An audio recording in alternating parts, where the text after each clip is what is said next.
morning and welcome to Today in LA. I am substituting for the time being for Mike, who hadn't got in yet. He might be at the beach. We don't know yet. But I showed up and Forrest Lee, my friend, was here. And Scott, our producer, is here. And we had several topics we could talk about. And we said, we'll do the show until Mike gets here. So again, I'm Bill Rice, and this is Forrest Lee. And today is Veterans Day. And Forrest, I think a lot of people are off, right? I believe so. Believe it or not, the state of Georgia, all schools are in session. Really? Mm-hmm. State of Georgia. My sister-in-law has to go to school. A lot of them, they're not off for Veterans Day. Well, my wife is a teacher. She's off. I've got two kids that are students. One's at Troy Elementary, they're off. And then I've got one in daycare, they're off. I think the banks are closed. The post office is closed. But Troy Cablevision is open. Yes. But we're fortunate to have Forrest Lee here today because he is a veteran. And today, November 11th, is Veterans Day. And you were telling me before we got on the air, Forrest, that you're going to do another show at 8:30, and this show is going to celebrate some of our local veterans. Talk about that a little bit. Yes, put on your mic. Right here. All right, let me get this photograph of on September the 24th, 1990, the unit I was a member of was mobilized. Later on, the Brundage unit was mobilized, and we had another local unit here in Troy that had about a 3-team member that was mobilized.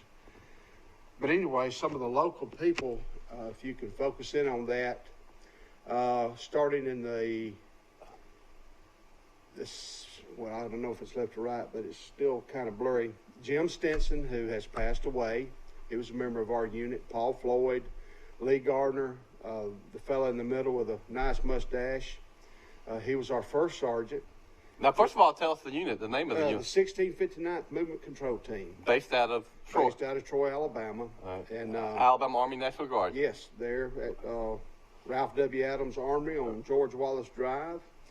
In the middle, that's Lee Gardner sitting down in the middle with his mustache, and on the skip, that's his cousin Hillis. He was unable to go. And then Greg Mobley, they called him Moley, and over there, one of the first sergeants, but Greg was from Brundage. I believe he's in Texas now. This guy to the far right was unable to go. He was in a car accident, and I think his last name's Ingram. Then if you see Jimmy Copeland, he's on the second row. Jimmy Copeland was our commander. The next big tall fellow was a 19-year-old freshman from Troy, Alabama, Christopher Joel Amos. He is now a lieutenant colonel in the Alabama National Guard. He's the commander of the unit in Tallahassee. It's a combat support unit. I believe he just received that commanding position about a week ago. In the middle with the glasses. And he is also the nephew of one Mike Yes, Amos. that's right. And he's a fraternity brother of mine. Okay, hold on. Let me get this. Okay, Sigma Chi. Good morning. You're on Today in L.A. Hey, morning. Hey, we're waiting for your daddy. We're just ad-libbing until he shows up. It's me and Forrest Lee. Well, I mean, there's nothing to talk about from the past weekend, so it should be a pretty tough conversation. Well, we got Forrest Lee here, and he's talking about all the members of the Troy National Guard unit who served in the Desert Shield and Desert Storm. And then let's see if we can go back, focusing in, Forrest, please. All right, the guy in the middle, kind of in the middle with the glasses on, that's Bill Stevens from Louisville, Alabama. He has passed away. He's a Marine, and he then later joined the National Guard. He's got a sweet wife, Sandy. Then you see Sherman Stafford. We called him Chief. And Sherman is retired. I believe he used to work with Troy Cable. Then you go to the far middle row.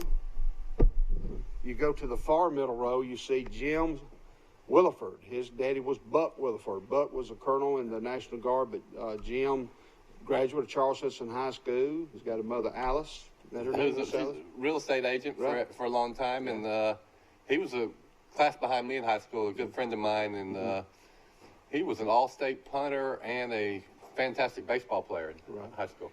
Then on the top row, I don't know if it's that guy right here. All right. That's Bill Howard Moore. Howard Moore, he cut our hair when he was over there. He's a jack of all I trades. wish you could cut mine right now. I think Howard also served in Vietnam. Really? The big fella is Don, no middle name, Jeffrey, and he was very inspirational in my life. He was a physical education teacher at Troy University at the time, and he encouraged a bunch of us to go to the University of South Alabama. That's where I received my master's. Then we were in the same unit together. He was artillery, I was artillery. He was in headquarters battery, I was in A battery of the 3rd and 175. Well, y'all are artillery unit, I thought. Well, to begin with, I joined the artillery Then you became... in 1981. Then I went to South. I went split training. I went while I was in college. When I was about 20, I joined the Guard. And then the next summer, I went to AIT. That was a 13 Echo, where you determine the mathematical, where do you aim your cannons. And we had 8-inch howitzers. But Don Jeffrey, going back to Don, then later on he encouraged me to get my 6-year degree before they closed that down at Troy University in Phoenix City. And then they had classes here at Troy. But Don lives in Dothan. He's with the university at Troy University down there. I think one of the vice chancellors of our system in at Troy University. Yeah, he's been with Troy University forever. And Steve Stokes, he was unable to go. Well, there I am. That's Forrest. I'm from the land of Goshen. Then Terry Turner. Terry and I are about the same age. Terry's about a year younger than me. He's from Goshen as well. His daddy was Fernie Turner. He's got 3 sisters, Ann, Kay, and Jean. And Doug Griffin was unable to go because of his age. At that time, the guy on the bottom of the glasses, that's Richard Arrington, and he was our commander when we first started. But about 13 of those guys locally, we went to Saudi Arabia together, and I think they attached like 5 or 6 more people with us. And what happened, we had summer camp, annual training in late August. Then we were put on alert. So we were in Camp Chevy, so they sent us back to Troy. So we finished annual training in Troy that year. Well, everybody dispersed, went back home. I taught 5 days at Greenville High School, and we got a call from Lee Gardner, our first sergeant, come and said, "Forrest, we've been mobilized." I said, "What are you talking about?" He said, "Come to the armory." I said, "I can't come right now, I'm at school." I said, "I got to go home and get my stuff." He said, "Well, be here in the morning." So, and then y'all were off, and then we stayed in Troy for a period of time. We were not on federal orders at that time. We were on state orders until they got all our paperwork in order. And the backdrop of this is that Iraq invaded Kuwait, and George W. Bush said this will not stand. Words to that effect. That's right. So what happened then, I can remember the local community had a barbecue for us at the Murphy Park Pavilion. I remember that. And then we were at the armory getting ready to go, load buses, and we had boxed catfish. Must have been a Friday, I don't remember. So we had boxed catfish, and all I knew, I figured we was on our way. But we took a trip to Fort Rooker, where we continued mobilization and all that kind of stuff. Went through the gas chamber again. But y'all were a logistics or yes. Y'all helped move equipment or what a movement control team does, we're kind of like a taxi service. You call us, we have trucking battalions under our direction, and then they will get a task of what to take to what unit, depending if it was fuel, if it was food, water, or whatever. If we need to coordinate movements, that's kind of what we do. Okay, so y'all... So we're like the taxi service. You'd call us, and we have... I got it. Well, we got transportation units that were under us that would move you. So y'all went over there, and you were at a base in the Kingdom of Saudi Arabia for how long? Well, what happened, when we went to Fort Rooker, we were there just a few days. We touched base in Saudi Arabia on the 24th of September. How'd y'all fly over there, on a commercial jet or Army transport jet? We went from Fort Rooker. We drove. We stopped at Burger King, had a hamburger about 1 o'clock at night. We drove to Fort Benning. We stayed there. We flew from Fort Benning. I forgot, in the Northeast. We flew out of airport in the Northeast. We got something else to eat. Then we flew into Torrejon, Spain. Mm-hmm. Torrejon Air Force Base in Spain, stayed there temporarily. We were on one of those big planes. And a military transport? Yes. And from there... Not very comfortable then? No. Well, it wasn't too bad. Okay. I mean, we were in seats. They didn't have movies and stewardesses? No. Well, we had seats, and Terry and I, we kind of sat toward the last two seats of the plane, and the end of the plane was full of equipment. Yeah. We had one truck with 18 or 19 members. We had one vehicle. So when the plane got stabilized, we could unbuckle, and we got our sleeping bags, and we laid out and tried to take naps and all that. And one guy climbed up in the truck that we had, and he took him a nap on the seat. You couldn't go in the back of the plane because there wasn't enough air back there to survive, but whatever. So we left Torrejon. We ended up in Saudi Arabia, and we got off the plane. They opened the doors like walking into a 500-degree oven. The heat was just unreal. We had to walk maybe a half a mile or more to a tent, and in that tent was bottles of water. Thank goodness. They were like this, bottles of water, warm bottles of water. We had to drink a full bottle before we had to leave the tent. Scott, you can pull back now. So anyway. Go ahead. We went to a place called Cement City. And what the United States government did, they I guess rented this old cement plant, and we were in tents, and about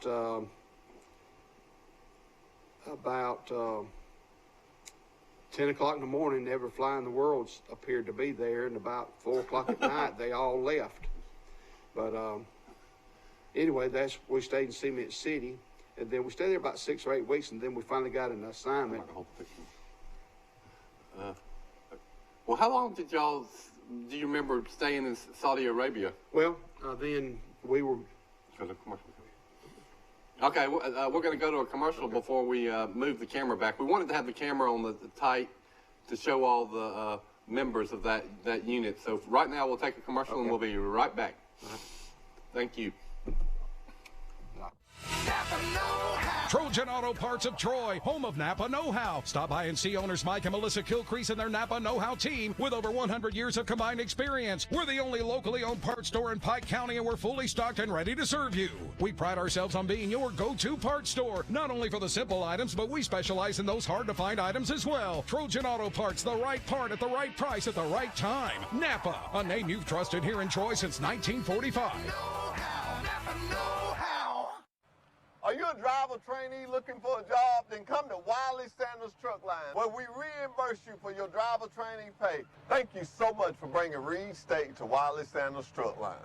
Absolutely. And now that we brought them to you, what do you have to offer them? I have a lot to offer them. I can offer them 401k. I can give them 4% of their gross pay. I can give them Blue Cross Blue Shield. I can get them home twice a week and every weekend. That's right, twice a week, every weekend. Wiley Sanders Truck Lines, Troy, Alabama. Thank you, sir. At Marguerite's, we've been designing and crafting custom jewelry for 4 generations. It's an art for master jewelers. There's really no room for error. It doesn't matter how big the diamond is. You don't expect anything less than perfection. What matters is quality, beauty, and value. After all these decades, your engagement ring is still our greatest pride.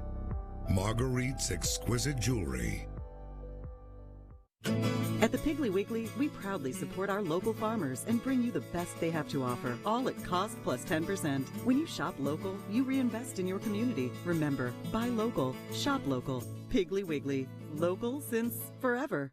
Big discounts, big selection, and really big deals. It's the big pre-owned sale, only at Premier Chrysler Dodge Jeep Ram. Pre-owned vehicles start at $29.95. Over 50 vehicles under $15,000. $29 down, and you can drive today or take advantage of payments starting at $99 a month. That's $29 down, and payments starting as low as $99. From Montgomery to Dothan, the best pre-owned deal are at Premier Chrysler Dodge Jeep Ram or online at PremierChrysler.com. Nobody beats a Premier deal.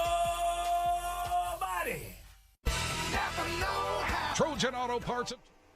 Hello, welcome back to Good Morning LA, today in LA, and I am substituting for Mike Amos on Veterans Day, and my guest today is Forrest Lee. I'm Bill Rice, and before we start recapping the football games, we're going to talk a little bit about Forrest's experiences in Desert Shield and Desert Storm, where a National Guard unit based here on George Wallace Drive had some of the first servicemen sent over to Saudi Arabia to prepare for that war. And when we went to our commercial break, you were telling us about the shock you had when you landed in Saudi Arabia and how hot it was. And if you could now just kind of walk us up to how long the unit was over there, and then was the unit involved in any way in Desert Storm when the fighting started, or had they already come back to Troy? No, what happened was the entire unit was over there about 7 months. Some of those guys were attached to the 24th ID. We fell under the 24th Infantry Division. And some of those guys actually went in to Iraq. Okay. And I don't know who all that was. I came back in November with an ankle injury, but you know, my hat's off to Jimmy Copeland and his leadership. And there was another unit of Herbie Davis, Averett Walker, and there was one more from another unit. And Herbie was the Audie Murphy Award winner. Wow. And he, you know, if you want to get somebody on the show, get him and Jimmy Copeland. They could tell you the whole deal.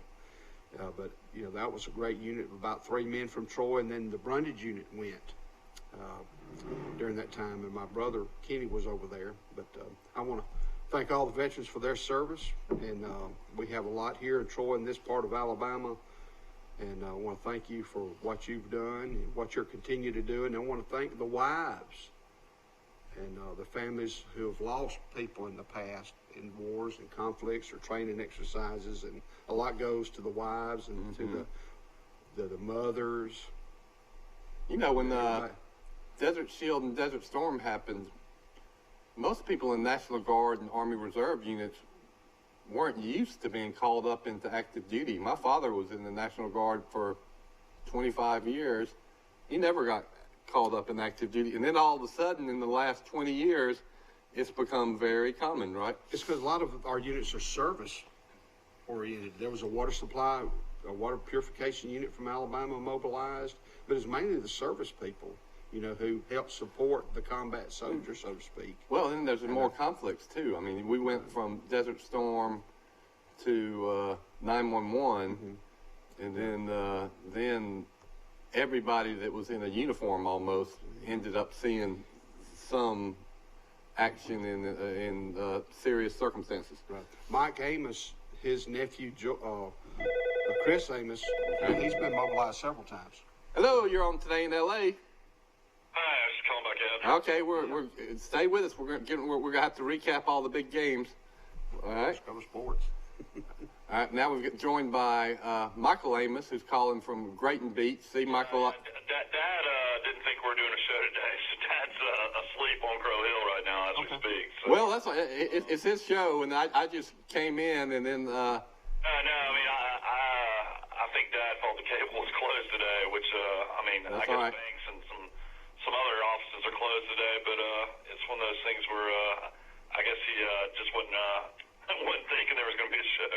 Well, I was here at Forrest Lee's going to be on the show, and that comes on after ours, and I asked Scott, I said, well, we're here. Let's go ahead and talk about Veterans Day and talk about some football. So I improvised and made a command decision. Well, Bill, what did you think about what happened in Tuscaloosa? I mean, if anybody in their right mind thinks Alabama was the better team, they're crazy. I mean, LSU pretty much dominated that game. I don't think at any point Alabama ever had the ball with a chance to take the lead. And I mean, kudos to Ed Orgeron. I mean, he brought in that Joe Brady, and that offense is. I mean, I don't know if anybody can stop that offense. Well, my thoughts are like yours. First time in my life I've turned off a game at halftime because I said the only way Alabama's going to win this is if I do something radical. And so I turned it off, and darn if when I finally checked it, turned it back on, Alabama was only down a touchdown and looked like they had all the momentum. But yes, LSU had the best team that day. But you know what, Michael? If those teams played again, and Tua had a full 2 weeks, 100% to get ready, I still think Alabama would be favored. I think about everything that could go wrong and go against Alabama did, and Alabama still had a chance to win. It reminded me of the Ole Miss game about 6 or 7 years ago when Ole Miss beat Alabama in Tuscaloosa. So kudos to LSU. They were the best team. I think they're going to run the table and be undefeated and be number 1 or 2. But I still think Alabama has a very good case for making that number 4 spot. A lot of things have to play out. It comes down to really Oregon and Oregon losing to Auburn, and if Alabama, wins out and beats Auburn, that's going to help Alabama win that discussion, I believe. But then Oklahoma is up by 3 touchdowns against Iowa State. Looks like it's going to be a cakewalk, and next thing you know, I start, watching more and more of that game, and Iowa State goes for 2 to win the game at the very end, and that helped Alabama. Had 2 losses, so it'll be interesting to see what the committee decides to do. Alabama, though, I mean, I don't even care if they blow out Mississippi State and blow out Auburn. It's still going to be extremely tough, in my opinion. What about what did you think about the Minnesota game? I mean, that was an impressive win. I mean, to beat Penn State, who was undefeated. I mean, I think Minnesota will have a loss. I don't think they'll go undefeated, but when it's all said and done, you got to give P.J. Fleck credit. I mean, he's a guy that's come in and left Western Michigan and all his stupid phrases like rode the boat and all this other stuff he does. And real corny guy, but I mean, he is winning in Minnesota. Minnesota's a team that went to overtime and barely beat Georgia Southern, who Troy finally plays like I was thinking Troy was going to play all year and beats Georgia Southern 49-28. I mean, I am shocked at that score, and I am shocked that Troy played so well. But football's just strange. You just don't never know what you're going to get. I mean, there was a lot of games over the weekend that shocked me. Florida State fires their coach and goes to Boston College and wins by 2 touchdowns. It's just one of those type of things that's just wide open. And unfortunately, Troy's going to have to finish the year playing, Louisiana Lafayette, who's 7-2 on the road, and then they're going to have to come home and play Appalachian State, who just beat South Carolina. So all they've done is beat North Carolina at North Carolina, South Carolina at South Carolina. Yep. So just a crazy year for football. Then Georgia Southern beats Appalachian State. Hey, Mike, what about Minnesota and Ohio State? They will clash. Will they clash? Oh, in the conference, it has to be in the conference title game. Yeah. I mean, Minnesota, I am shocked that they're 9-0, but I mean, it's one of those type of things. I even think, if they were undefeated, going into that championship game and they lost, they'd be out immediately. Just look at their schedule. They played nobody, Alabama, of course, they hadn't played anybody either, but just Alabama's name would be higher than Minnesota. But I think you identified it, Mike. It's going to forget all this noise you're hearing that Alabama's definitely out. It's going to come down to who's a debate among the teams that are vying for that number 4 spot. So it'll come down to either Alabama, Oregon, Alabama, Utah, Alabama, Oklahoma, and who has the strongest case for being the best team among those groupings.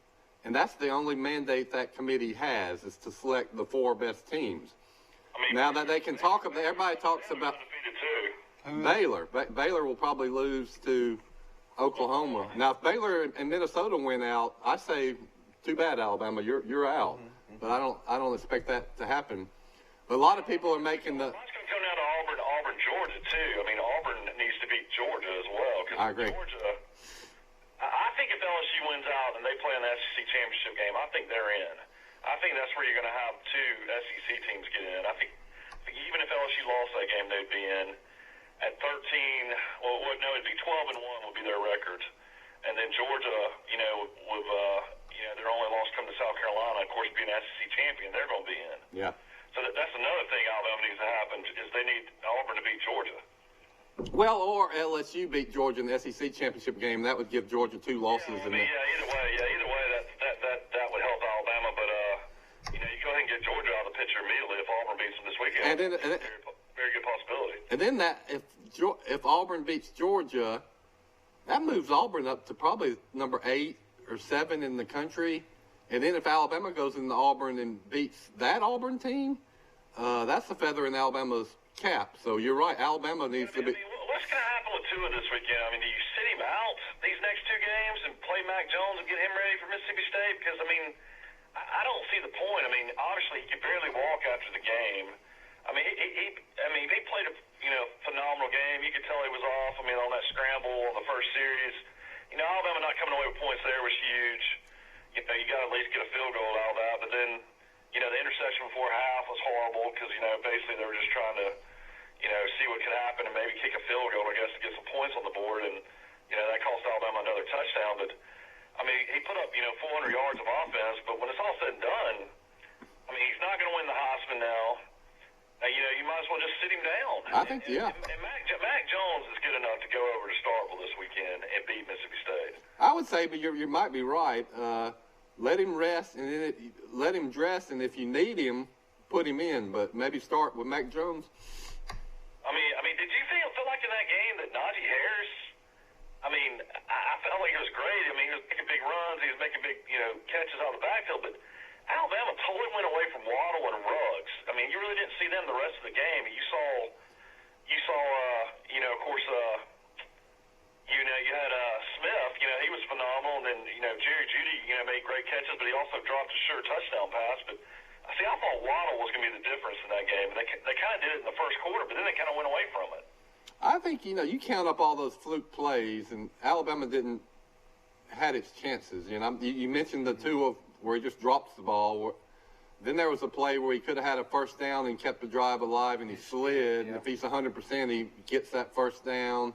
Then the punter, quarterback sliding, I cannot handle. I mean, they got to know that they're going to mark it as soon as he starts sliding. Yeah, they give him a bad mark. You're right. And then the punter drops the ball. That gives them 3 points. And then I still don't think that completion where the guy stepped out of bounds and came back in, I still don't get that one. Yeah, he was not forced out of bounds. That was a bad call by the refs. And then also, I felt like that was one of the worst calls I've ever seen in college football, that when Waddle returns that punt for a touchdown, there was no flags on the field, and LSU literally broke his neck. Yeah. He pulled his face mask so hard it changed the direction of where Waddle was running, and it actually probably caused him to, you know, to be able to break it for a touchdown, but there was no flag on the field for that play. How would you enforce that on the kickoff? So it didn't have a chance. Well, no. I'm just saying. I mean, that should have been a touchdown. Should have been a flag. Yeah. It should have also had a flag. Should have had a flag right there off the bat. Yeah. There was no flag on the field. Is what was so crazy. Well, you know, Alabama lost 19 yards, and the stats is for chumps. But I looked at the stats, and Alabama lost 19 yards when the punter dropped the ball. They called that a running play. So if you don't count that in the stats, Alabama and LSU had the identical total yardage of each other. You can't. How good is Joe Burrow, though? I mean, my God, I don't know how many times Alabama had pressure on him, and he would just get away.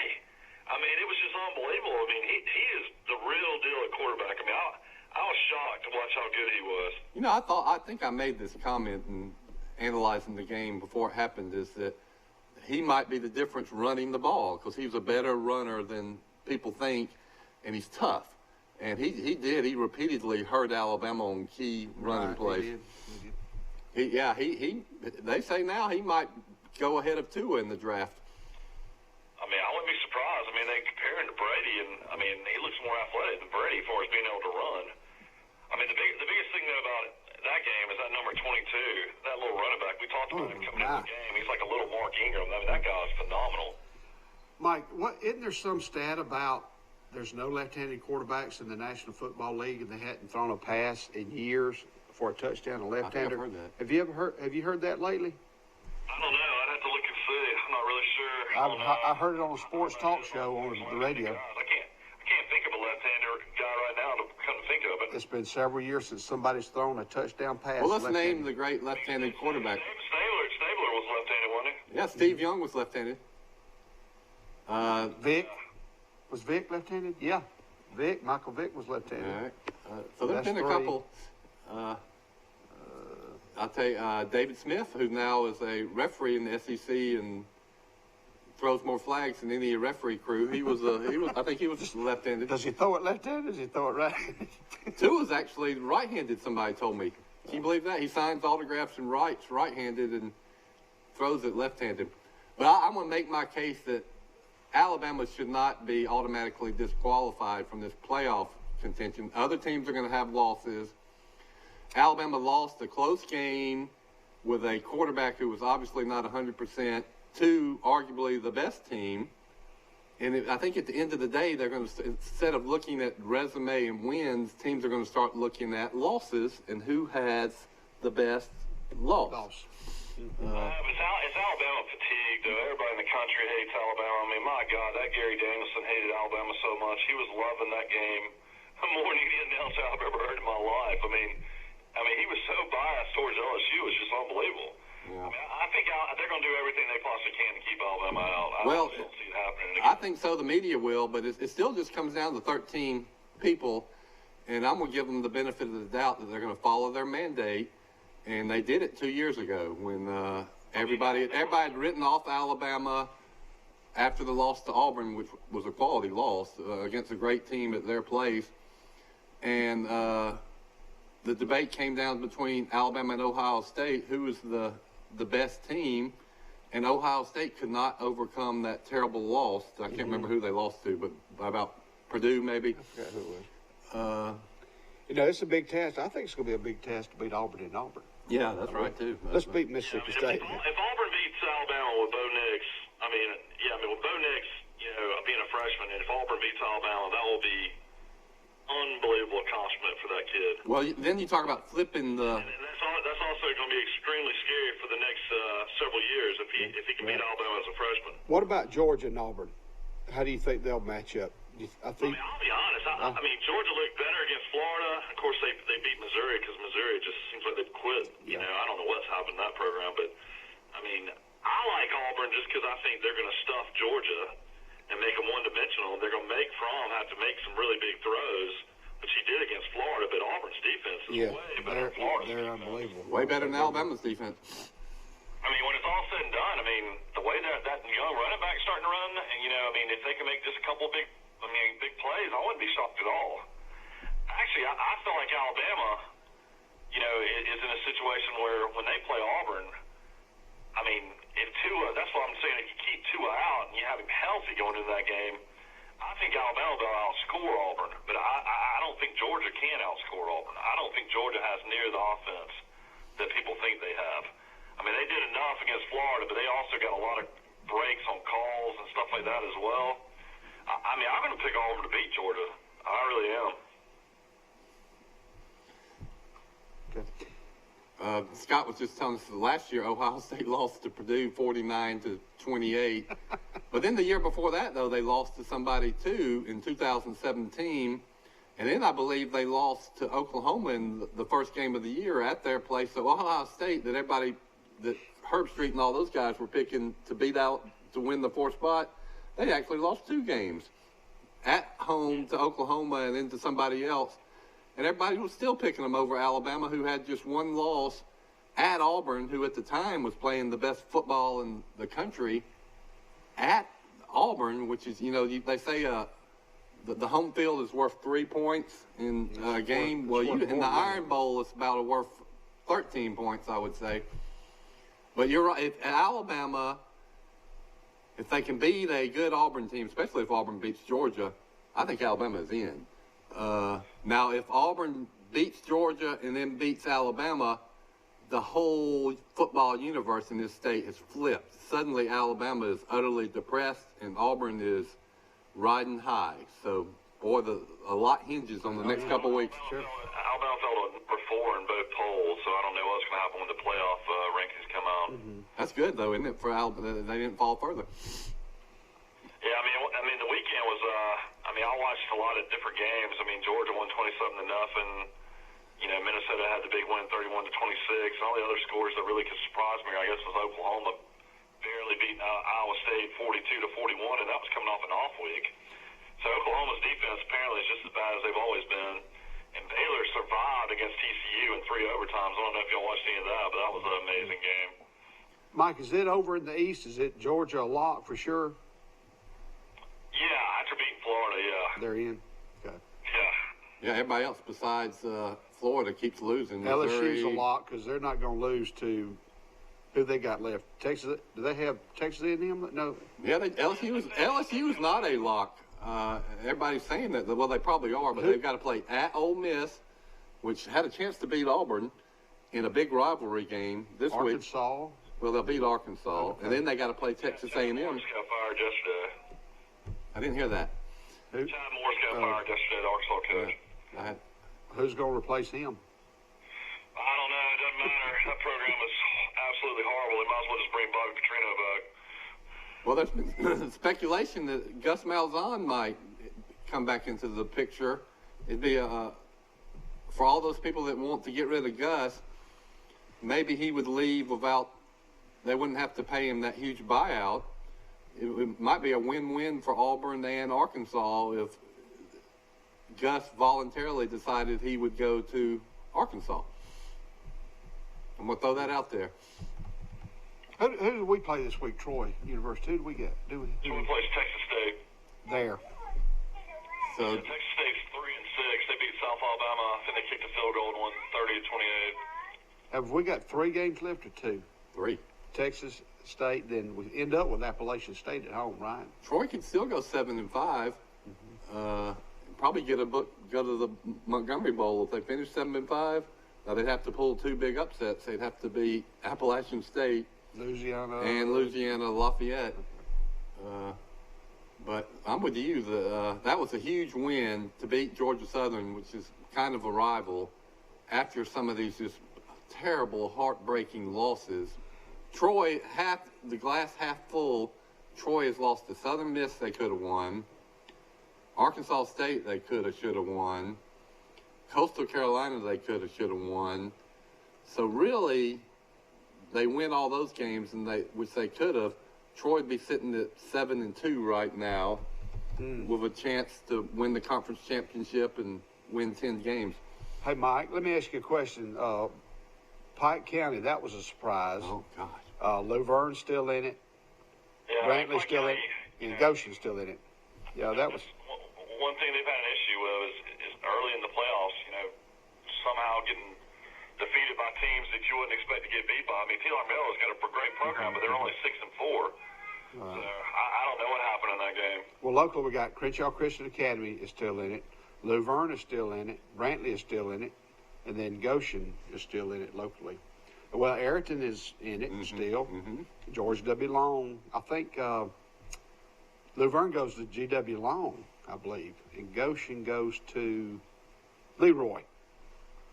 Well, it is shocking that Pike County got beat at home by T.R. Miller when Pike County had looked so good and so powerful all year long.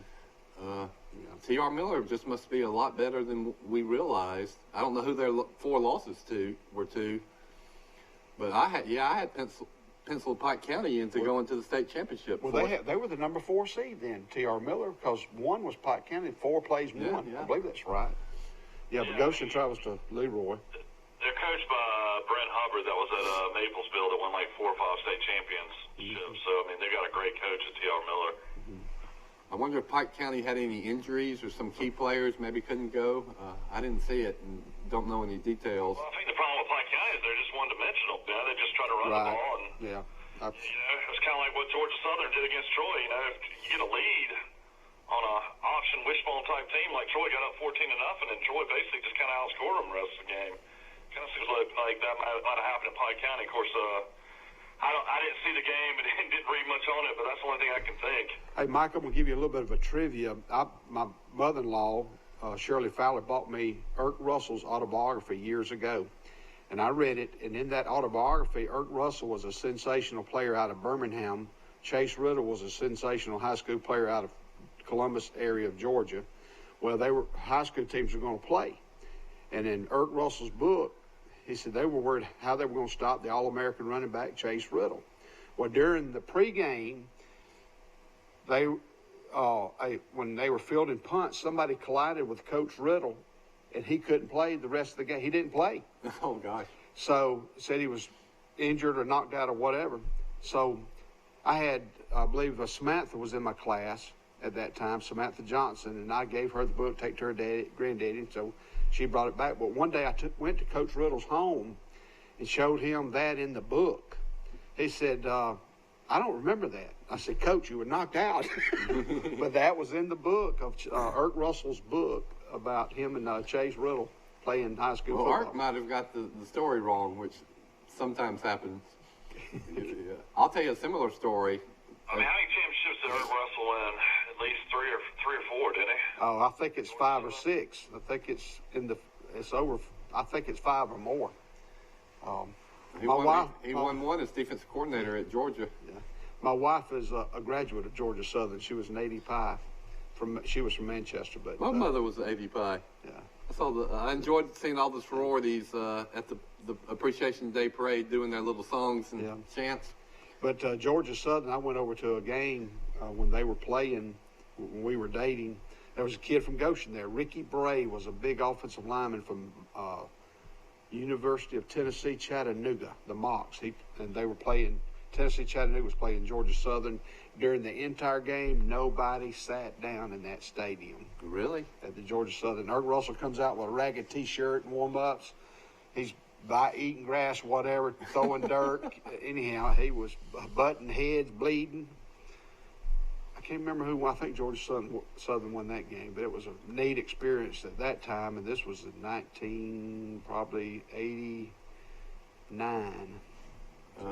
Anyway. So Russell won the national championship in 85 and 86, so he won back-to-back, and then he won it again in 89, so he won 3 national championships. 3, okay. I think as a program, though, they've won over 5 or 6. Okay. Paul Johnson, who also was a great coach at Georgia Southern and at Navy and at Georgia Tech for a little while.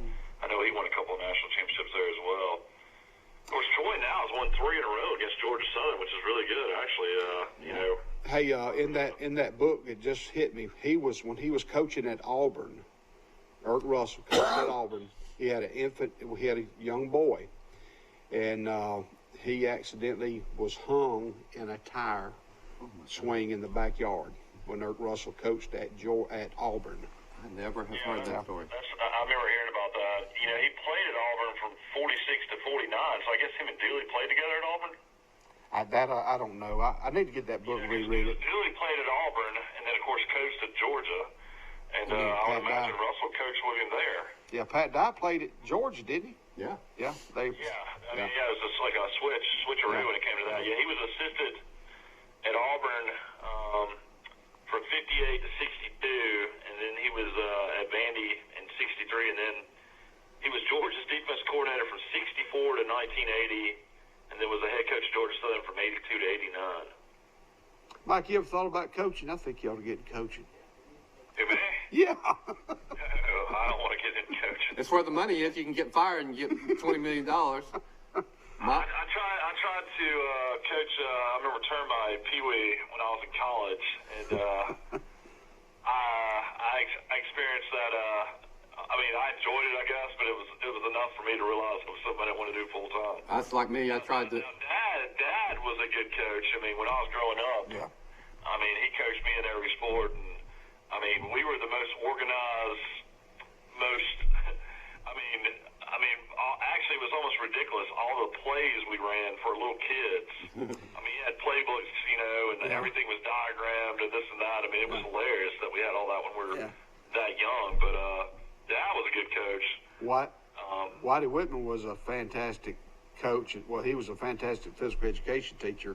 Yeah, I was a star gym hockey player for Whitey Whitman. I told Dad I would have been an All-American if we could have played gym hockey in high school. That Coach Whitman came to Goshen my 9th and 10th grade year, and we lost like 26 games in a row till he showed up. And about our 6th or 7th game, we beat Louisville 20-8. And our principal climbed the goalpost. But you want to talk about something hard to do, breaking that, because we had about 18, 20 players. But Coach Whitman was the man. He coached the high school at Goshen? Yes, for 2 years. We went 2-8 that first year.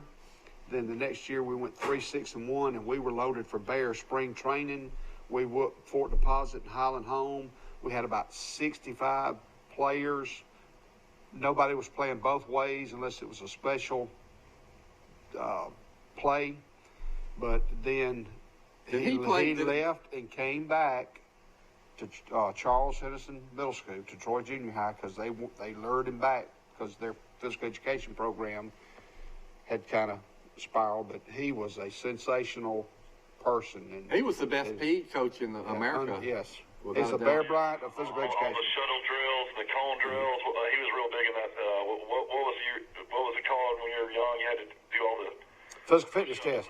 What was physical fitness test, the United States physical fitness test. We'll talk about 100. My sister set the record for the flex arm hang because she was so tiny and so skinny. She just held on that bar with her chin above it. Shuttle run. Had like the state record. Wow. Hey, we got to go to a commercial, but let's come back and talk some more about that great PE program that Coach Whitman had. He was so we'll be back in about 2 minutes, everybody. Wallace on the struck line. Money, money, money. Hey, we got 401k. We got Blue Cross Blue Shield.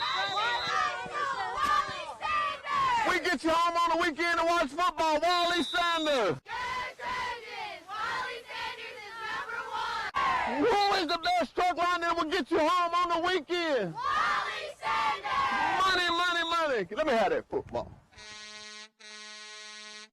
Ford Truck Month is going on now at Bill Jackson Ford, and folks, we have the deal for you. Take up to $6,000 off MSRP and get 0% APR for 72 months for huge savings on a new 2019 Ford F-150. Select new 2019 Ford Mustang starting at an incredibly low $23,900. Or drive home a select new 2019 Ford Escape starting at just $18,900. Bill Jackson is the name you've trusted for over 30 years. Check us out on Highway 231 in Troy or online at BillJacksonFord.com.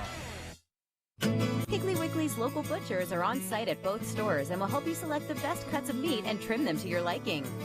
Our USDA Choice beef is the most consistently tender, juicy, and flavorful beef you can buy, all at cost plus 10%.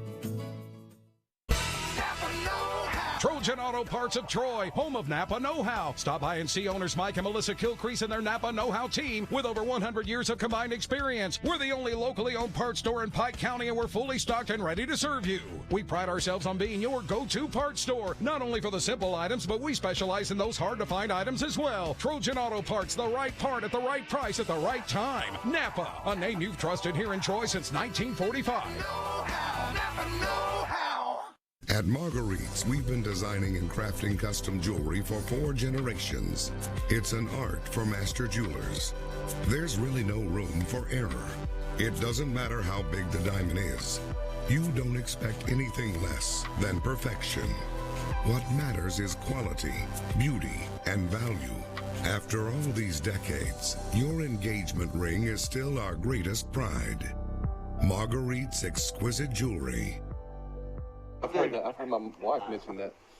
All right, we're back, and the things we're talking. My name is Bill Rice. Let's introduce ourselves. I'm Forrest Lee. And he's Forrest Lee. Mike is taking a day off. He thought. We got one of the Mike Amos's on. Yeah, we got the other Mike Amos from not South Beach, but Grayton Beach, Florida. And before we went to a break, we were talking about the fantastic PE program that Coach Whitey Whitman presided over, followed by Coach Forrest Lee, who kept the tradition going. But talk a little bit about how Coach Whitman was regarded in the PE world. Oh, it was a national program. Canoeing, camping, gym hockey, bowling, flag football, volleyball, wrestling, you name it. Phyllis Tompkins was instrumental. Everything that you could think of. Not only did he taught the skills, the basics, how you hold a racket. I mean, very basic. And then you had the history of that sport, That's right. the rules of that sport. You took tests, skills tests, written tests. So when he taught life skills that you could do for the rest of your life. You can go to the tennis courts and know how to play. You know how to play golf. You know the terminology. Swimming. Stunts and tumbling, unbelievable. Was fantastic gymnastics teacher. And it just goes on. And at one time when Did you work under him before you took over as the main guy? I took his job. Yeah. I was hired to replace him, which like replacing Bear Bryant. It can't be done. Well, just like Nick Saban. But what I was going to mention, I think that gymnasium needs to be named the James Whitey Whitman Gymnasium. Yeah, of course. Betty Wagner, yes. James Whitey Whitman Gymnasium, yes. And we need to know the history of what that program. Let's make that happen. Yes. You can make that happen. I don't know if I can, but I'm suggesting it right now. board members, superintendent, powers that be. Let's name that gym. Well, there are thousands of people that are in America right now that agree with you off the top of their head that were part of that program, going from my older brother's generation through me, through my little brothers, to Michael Amos's generation. Now, the dynamics have kind of changed. You have two instructors there. You have Debbie Smart. She's super. And Quay Moncrief, a young guy from Prattville. He's the new football coach. And Debbie does, you name it, Debbie does it. Good. And I think she coaches volleyball. And then Quay does football. How many years was Coach Whitman at the junior high? Oh, there's no telling. Well, he came to Goshen my 9th grade year. He was there my 9th grade, 10th grade year.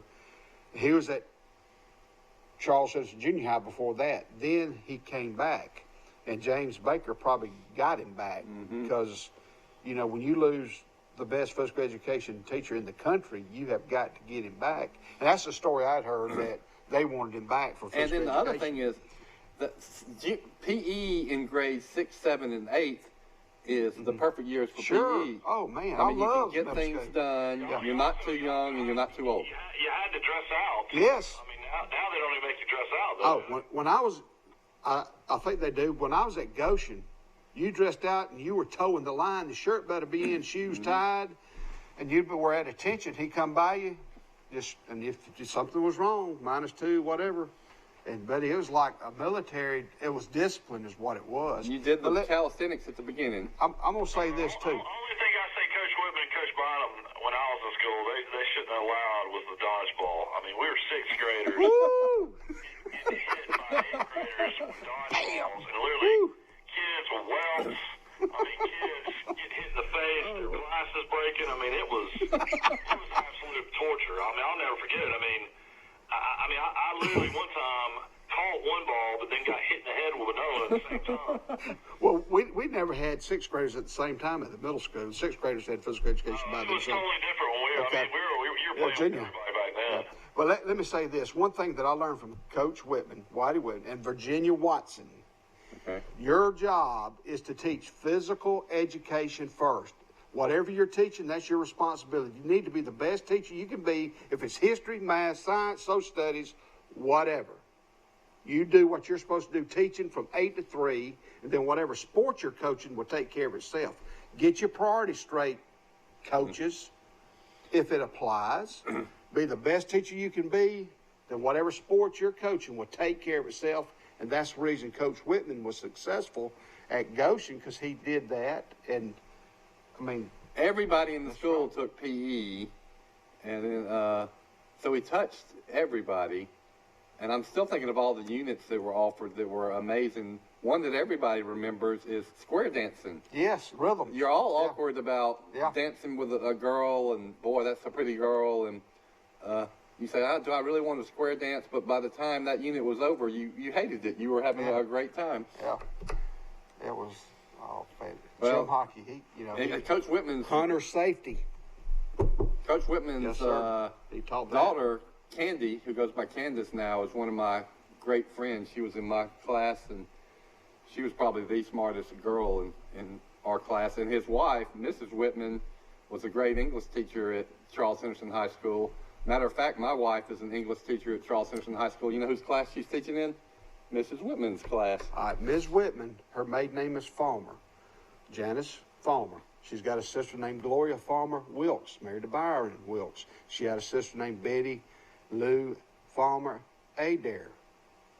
All right, Miss Betty Lou was in my mother and daddy's wedding. She's got a brother named Dwight Farmer who has moved back from Texas. So she's got big, deep pipes. She was a farmer from the Elam Rogers community, and a super And Coach Whitman was from Phoenix City, right? I believe that's correct. He came here to Troy on. Did he play football for Troy? I believe so. And could probably jump out of the gym. He was instrumental in stunts and tumbling and gymnastics. Well, I think it was recognized. It won national awards for the top PE program. And looking back, you appreciate it even more, how organized it was and the breadth of the programs. And some of them were just really tough. Like only time I've ever really wrestled in my life was in junior high PE. And it just takes about 3 minutes of wrestling to say that this is a tough, buddy. That's what we did at Goshen. He made us wrestle at football practice. Far as here, you get this big old boy. I mean, he did it all. We had to climb a rope in the top of the gym at Goshen. Y'all called it gym hockey, but what is that? Team handball? I love team handball. That might have been my best sport, where you threw the little ball at the mat and you got a point, and it's kind of like basketball and soccer. That is it's an Olympic sport. Team handball. Team handball. Yeah. Team handball. Well, he had probably pickleball too, or paddleball. You put the badminton net low. Well, he was a phenomenal badminton player. You couldn't beat him hardly in anything. Do y'all know when's this Arctic blast supposed to hit us? I think Wednesday. And the temperatures are supposed to get how low? 20 is what I was hearing. It's even going to get down to around freezing here, which doesn't happen much. Well, we can survive in the 20s. But it's the thing I've struck by is looking at the map, the weather map is going to hit the whole east coast of America. I mean, you just almost divide America at Kansas and go over to the east coast, and it's all purple and blue, just freezing. Mike, besides the Auburn-Georgia game, what else is the big games this weekend coming up? I mean, this weekend, I really haven't looked at too much. I think Alabama's playing Mississippi State at 5. I think Alabama's a 19-point favorite from what I read, so that's going to be an ESPN game. Troy will be on the road playing Texas State. I think Troy's an 8-point favorite. That game's going to be on ESPN 3 if anybody wants to watch. We've been talking about that Delville running back on the show a lot this year, and their season ended. They got beat this weekend, but he had 136 yards that set the all-time state rushing record. And of course, 2 games he had 900 yards. His name's Jalen White, and his career now is over. And he's the all-time leading rusher, all-time in Alabama history with 3,517 yards in a season. He broke Jamarius Henderson's record at Dale County. So congratulations to that kid out of Delville. Scott gave us a note during the break that said anybody that wants highlights of the CHHS playoff game, we can provide them to them, and we can also watch a little bit of them whenever Scott wants to key them up. I don't know what kind of highlights. We only had 99 yards of offense. Low lights. What was the final score? 31-0. Yeah, you can ask for them. You can call the show and ask for the highlights. Yeah, I guess we won't want to. I did read that Charles Simpson only had 99 yards, and Faith Academy must be really good. They're undefeated, and they're a private school for several years. I guess they still are a private school, but they played, actually in the private school. And I guess they went into the public schools, 3 or 4 years ago? Yeah, Coach Wasden used to be there. That's now at Faulkner. Was that correct? I believe he was there at one time. But Tommy Wasden? I believe one of the Wasdens. Tommy Wasden was at Mobile Christian. Okay, that's it. Yeah, the big upset of the weekend was Mountain Brook had a great season, and Florence came to Mountain Brook and beat Mountain Brook 24-21. Best Baby Hills got beat by James Clemens. Locally, Enterprise got beat 35-10 by McGill-Tulane. Eufaula and Coach Rigby, what a great job he's done already at Eufaula. He won state championship at Elba. Guy lives in Troy, gets in his car every day, and drives to Eufaula. All Eufaula has done is they're 9-2 and beat Blunt out of Mobile. We know how good Mobile schools are, like Blunt, 35-6. Wow. So very impressive with see what he's doing down there. And then Dauphin in their first year got beat by Spanish Fort, 28-21 in overtime. Your 5A scores we mentioned before, Charles Anderson got blown out 31-0. Greenville won 22-12. Trying to see if there's anything else local that we have interest in. Rehoboth got beat. Rehoboth got beat. I believe they got beat. Bullitt County, we've been talking about them on the show. They got beat by Gordo 36-0. Providence Christians, coached by Kenny Keefe. They won 42-21. They might have a chance to maybe win it all now since Pike County's out of the mix. Pike County fell 25-13 in a shocking game. Arrington's won 9 in a row. They beat Chickasaw 40-19. GW Long went to Cottage Hill. I think a lot of us picked Cottage Hill, and they won 31-0. Let's see. see anybody else. Luverne won 54-7. Zion Chapel got in the playoffs due to the forfeit they got from Highland Home, but got beat by Reeltown 56-0. And then look at this score. Did y'all know Brantley won 72-32 over Threepdale? Yeah. It's a high-scoring game. What was the over-under on that one? In the 48-minute game. And the Elba Tigers, they continue to win under Coach Johnson. You know, he's filling in for Pate Harrison, and Elba wins 21-8. Still hard for me to believe, and I'm sure it's hard for y'all to believe that Elba is a 1A school. Right. It really is. That's scary that Elba's 1A to me. There were only 4 classifications when I was in high school, and Elba was in the same classification as Charles Henderson, 3A back then. And not only that, Charles, in that 1980 state championship year, we beat Elba 14-7 by 1 touchdown when their best player didn't really play, their running back that was so good. So I guess if Elba beats Charles Henderson, that probably keeps them out of the playoffs. Elba might have been a contender to win the state championship that year because Charles Henderson went on and won it. What about New Brockton? How did they do? Do you have that, Mike? I can find it. I'm just curious if they're close by. There's a lot of coaches that are living in Troy that are coaching in other towns. Parks Crossing upset or beat. Who did Parks Crossing beat? I saw Pike Road beat the slop out of somebody again.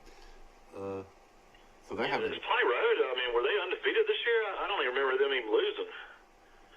They might be. I don't know. I don't have a paper. Sweetwater beat Georgiana 53-6. So Georgiana was down this year. They had some issues during the season. Have you seen the line on the Auburn-Georgia game yet, Michael? I'll pull it up here in a second. Let me see if I can find New Brockton. They're 2A. New Brockton. New Brockton got beat by Lafayette 27-7. Well, Zion Chapel, New Brockton. So Luverne and Goshen are still in that area. I mean, they're in the same. Goshen. Yeah. Yeah, did I even say what the Goshen score was? Goshen won 36-30. That was a great game over Forsby out of Birmingham. No, it was 30. I think it was 0. I think that's a misprint. That's a horrible misprint then, because on AL.com they got it 36-30. I'll double check it, but I believe it was 36-0. That's something that the Goshen people might want to get changed on AL.com. Well, all that matters in the playoffs is if you win by 1 point or 100. How many? I have to say that the shock of all shockers statewide is definitely Clyde County losing to T.R. Miller, who was 6-4. That's still shocking. When I read that, I couldn't believe it. How many teams are left now in the? I mean, you're starting the second round, so I mean. How many teams in each division? I have to look at the lineups to see. They've got the playoffs coming up for this week. Let me see if I can see what the Auburn line is real quick. Auburn has had an off week. Didn't really get to watch. I was in Tulsa. Didn't get to watch a whole lot of the Ole Miss Auburn game, but Ole Miss played them pretty tough. And Auburn had a lot of yards passing, but couldn't really score a lot of points. So, going to be interesting to see in the off week what Malzahn tries to plan against Georgia. What do you think the keys are to that game, Bill? I think that if Auburn can score points, their defense is one of the best in the country. Bo Nix looks like a different quarterback at home to me. So if they can put together some passing plays, the defense shut down Georgia's run game, I see this game as the toss-up, 50-50, Auburn-Georgia. Now, if Auburn wins, they get a big boost of momentum and confidence heading into the Alabama game. If Auburn loses, it might deflate them a little bit. But actually, as we've discussed earlier, I think Alabama wants Auburn to beat Georgia because if Alabama were to beat Auburn, it would be a more impressive win if Auburn was going into that game 9-2 instead of 8-3. I think Auburn's going to beat Georgia. You heard it here. That's what winners are made of. That's going to be the 2:30 CBS game. You're good at picking lines, but I have no clue what this line is. What do you think it's going to be?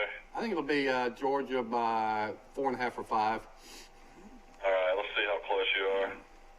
Watched a little bit of Neil Brown in West Virginia this weekend. Boy, I thought they'd maybe beat Texas Tech, and I've been pulling hard for that coaching staff. And we know all those guys and we respect them, especially what Coach Brown did at Troy. But man, he's got a big rebuilding job at West Virginia. It looks like they got blown out at home by Texas Tech. What about Kansas State? Did they end up losing to Texas? Yep. They lost. Wow. But Texas had the ball at the 1-yard line with about 2 minutes left, and they broke a lot of people's hearts all over the country because they kicked the field goal instead of scoring a touchdown.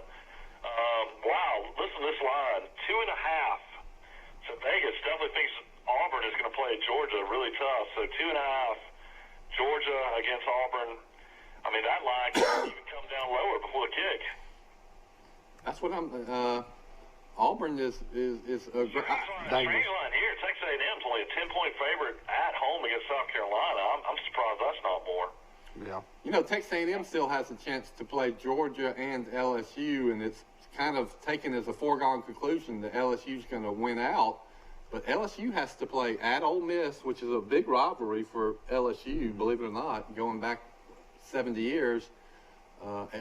Ole Miss, say what you want to about them, they had a chance to beat Auburn in the last plays. And then LSU has to play Texas A&M, which I'm here to tell you, Texas A&M is due to beat somebody really good this year. I mean, they're not. Are they playing in at LSU? Okay. But LSU is, I mean, Texas A&M is no sure thing. LSU's got so much revenge because, I mean, if you watch the 6 or 7 overtime game from last year that A&M won, I mean, there were several calls in that game to win against LSU, and LSU probably should have won that game. So that's going to be some big motivation in that rematch against A&M. LSU's a 21-point favorite against Ole Miss. I might take some of that 21 points.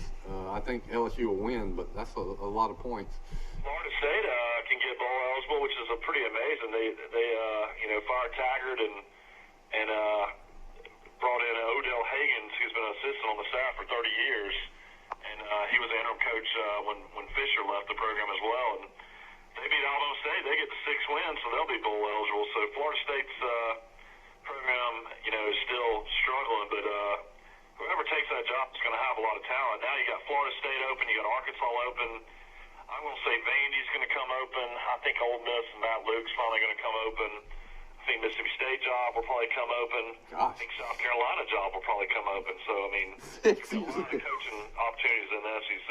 That's good point, Mike. One more question, Mike. For Clemson, who will they, you think, pair up in their championship game on their comp? I think I have to look at the divisions, but I want to say Virginia was the one we found out the other day that looks like they're leading the pack. Miami's playing really well right now as well. Let me look at the ACC conference. You know, when it's all said and done, you never know about that. You never know. Besides, if Alabama were to beat Auburn, a big if, you might say that Alabama's best victory this season was over Tennessee, because Tennessee is suddenly looking like a pretty good football team. Yeah, I took them against Kentucky, and man, they did find a way to come back and win. I mean, Kentucky's literally running their quarterback left, they're running him right, they're running him up the middle. I mean, the guy's a converted wide receiver playing quarterback. I mean, he's like Michael Vick back there. I mean, he's running for like 150, 200 yards a game, and nobody can stop him. But Coach Pruitt's a great defensive coach, defensive mind, and they found just enough ways to stop him and squeak out a win there. But congratulations to him. I know we were dogging him bad at the start of the season, but he gets them to 7-5 and then wins the bowl game, goes 8-5. Tennessee fans are going to be jumping up and down. That's the point we made last week, is how you finish. I mean, it makes all the difference in the world. Troy needs to remember that. They've just got a big win over Georgia Southern. If they could somehow win out, people would largely forget all of those close losses. Yeah, the key to Troy, though, I mean, the game that's still going to haunt them, I think, is unfortunately Coastal Carolina. I mean, Coastal Carolina just got beat by Lafayette at home 48-7. Of course, they beat Troy by going for 2. And, it's going to be extremely tough for Troy. I mean, I was proud to see what they did, and I know I've been screaming about Troy and their performance all season. I've been, not very polite about it. But, I mean, when it's all said and done, I mean, they should beat Texas State. Texas State's 3-6. I mean, if you get to 5-5, you got 2 shots to get to a bowl game. But unfortunately, there's like 8 teams in the Sun Belt standings that have at least 4 to 5 wins. So you only have 5 spots for bowl games. I mean, Johnny Williams, I'm sure would he can pick whoever he wants and would probably definitely pick Troy. But there's a lot of teams in the Sun Belt that could be bowl eligible. Well, Troy, it's a hard road to go, but Troy would have to probably beat Lafayette and Appalachian State. If they did that, there's no question Troy is a hot bowl team. Here's your ACC. Clemson is, of course, undefeated. They're 7-0. They're 10-0. They're going to win the Atlantic. The Coastal is coming down to the wire. You got Virginia 5-2, 7-3 overall, and then you got Virginia Tech 3-2. Pittsburgh's 3-2. I don't know why Virginia Tech's played so many more conference games than all the rest, but it's probably going to come down to Virginia Tech, or Pittsburgh to play Clemson. Mm-hmm. What were you going to say? Well, I was going to say, talking about Troy University and Johnny Williams. Johnny Williams, defensive. I don't know if he was coordinator. Defensive coach to he was coordinator under Blaney. To athletic director. What a move, bold move by Dr. Jack Hawkins, and then it took off. Yeah, that's great. I was a part of all that. I worked for him in the athletic department for 4 years, and I got to watch all that happen, and I got to watch the transition to Division I, and it's still amazing. I'll never forget seeing Johnny Williams and Benny Beard and Walt Hennigan and Wally Locklear and Dad having these meetings at the stadium up there talking all the time, and little did we know that they were going to go to Division I. He's from LSU. Colonel Hennigan, graduate from LSU. He's a Sigma Chi. I knew all his children. Great people, and his wife was a great lady. She taught at Charles Henderson High School. Dane, was that her name? I don't know what she was. Mrs. Hennigan to us. Mrs. Hennigan. Yeah. So Walter K. Hennigan. Well, I'll tell you what, that move to Division. Miss Hennigan was great. What the move to Division I did is it made Troy a household name, a brand that any sports fan in America now knows. That was not the case before the move to Division I. So it worked out. Troy has proven that it can, on a given Saturday, it can beat any team.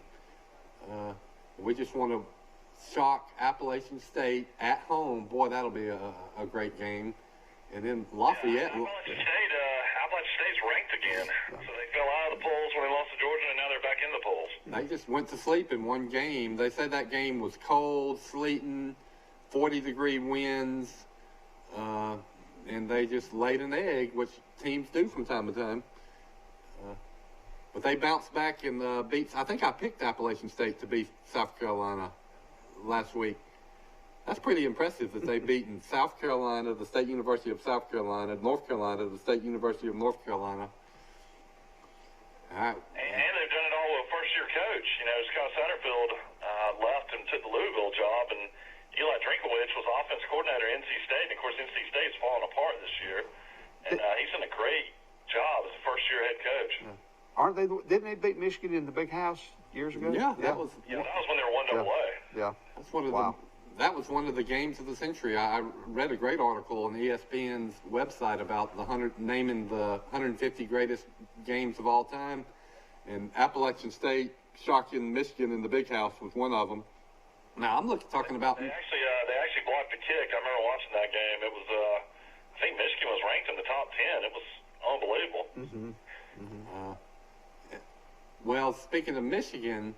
Yeah, you still think Michigan has any chance to beat Ohio State? Ohio State, if you watch their games and you look at teams they played they're outscoring everybody by almost 40 points a game. It's incredible the numbers they're putting up. They're overdue, just like LSU was overdue to beat Alabama, and they're playing at their house. Now, I think Ohio State will be the favorite, and I'd say they have a 60% chance of winning. But Michigan's playing a lot better. It wouldn't surprise me at all if Ohio State gets beat in that game. So then what do you do when if Ohio State has one loss with Oklahoma and Alabama and Oregon? You got possible chaos coming up. Well, Ohio State's top player has also been suspended. Chase Young, who a lot of people consider the #1 pick coming out in the NFL draft, their star defensive end, took a loan from a so-called booster/friend and is now suspended for 4 games. So it's going to be big to see if they get him back. He's going to appeal the suspension. So that's big news out of Ohio State right now. That can't help them. So that's with Penn State and Michigan coming up for Ohio State. Well, there's a lot more to talk. I would love to see Franklin at Florida State. I think he's a guy that can really turn Florida State's program around. But I don't know. I mean, is that a lateral move moving from Penn State to Florida State? What do you think? Recruiting-wise, it's a better move. I think it's a lateral move, and Florida State and Alabama and Auburn probably compete for prospects, so it's fine with me that Florida State is down. Hey, Mike, we got to cut off. We got another show coming, so I want to tell everybody goodbye. Tomorrow morning, the great Mike Amos will be back hosting Today in L.A., and thank you so much, Forrest, for enjoyed it, sitting in with us today. Mike, you have a good day, and everybody have a safe Monday, and we'll see you back tomorrow morning, and I hope you watch the replay of this at 1:30 in the afternoon. Goodbye.